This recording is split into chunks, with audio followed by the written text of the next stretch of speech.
Hello, Denise Walsh here, and welcome back to my channel. If you have been hanging out with me the last few days, then you know that we are in a series about fear. The past few videos have been about fear of success, fear of failure, fear of rejection, and today we're going to talk about the fear of what will people think. Essentially, fear is the mud that we get to walk through when we're trying anything new. And maybe I shouldn't call it mud. Maybe I should call it growing pains. You know, we grow in this area anytime we're outside of our comfort zone. I've experienced these growing pains over and over and over again when I try a new venture. So it's totally normal. It's just a part of the growth process. But once you know these skills, you can move through it much faster. So before I jump into today's topic, I'd love for you to subscribe, hit that notification bell so you're notified every time I upload a video. I am loving hanging out with you guys here. So totally leave me a comment too with any thoughts that you have. Okay, so this is coming from Facing Your Fears section of the Dream Life Workbook. And this is a book that I have been working on all year, and it seems kind of intense. It's thick, but there's a lot of white space. Don't worry, it's pretty easy to read, and there's a lot of exercises in here and a lot of space for you to write and for you to process and kind of do your own inner work. I am so excited about this workbook, and if you put your information in my email or in my website below, I'll be able to send you a half-off coupon once it's released, and all the details will be in the description box. But I know that facing your fears is something that a lot of us avoid because it can be sticky, it can feel hard, it can feel, like who wants to talk about that kind of stuff? But whenever I go through this material with people, this is the stuff when they flourish the most.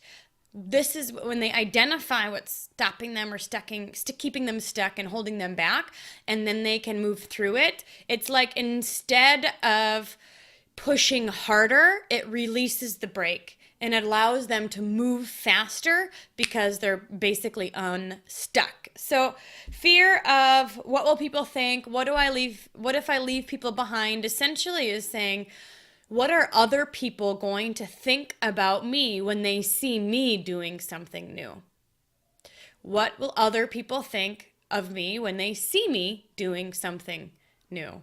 Now, again, I've experienced this myself when we started our business, when I started teaching and training and traveling for our business, when I did my bodybuilding competition, when I started my podcast, even when I wrote this book, I thought, who am I to do these things? What are other people going to think? Basically, I'm stepping out of my comfort zone, and it feels like I'm vulnerable. It feels like everybody's staring at you going, what is she doing now? And I know that none of that's true, but you still feel that way. If you've ever read Brené Brown's, what is it called? Daring Greatly. I have her second book, Rising Strong, right here. Daring Greatly is a book all about the importance of being vulnerable, of stepping outside and being seen for who we truly are. And I'm going to read one of the quotes from that book before I move into how I've worked through this myself. But I love this quote, and hopefully you've already heard it. It says, "It is not the critic who counts, not the man who points out how the strong man stumbles or where the doer of deeds could have done them better.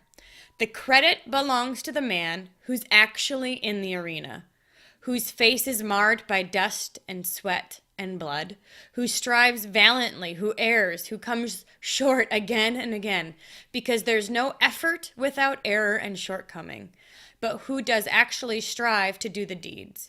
Who knows great enthusiasms, the great devotions, who spends himself in a worthy cause, who at the best knows in the end the triumph of high achievement, and who at the worst, if he fails, at least fails while daring greatly."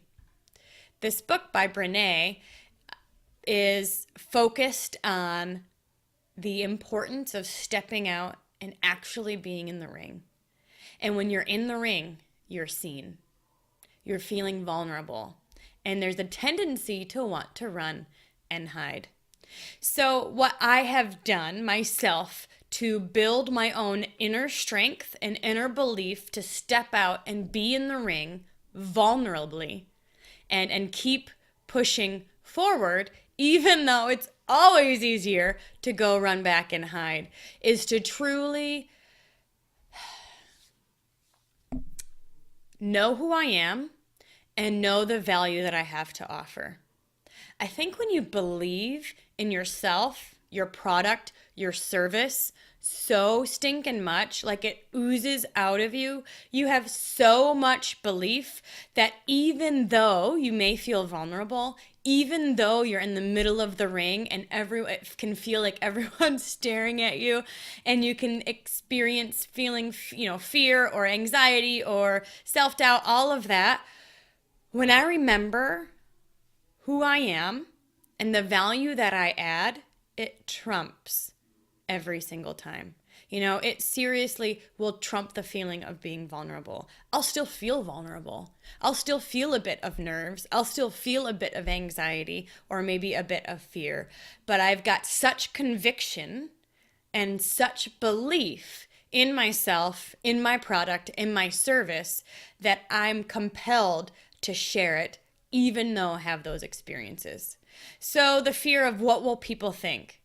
At this point, I'm so convicted and strong in my belief that I don't really care what people think.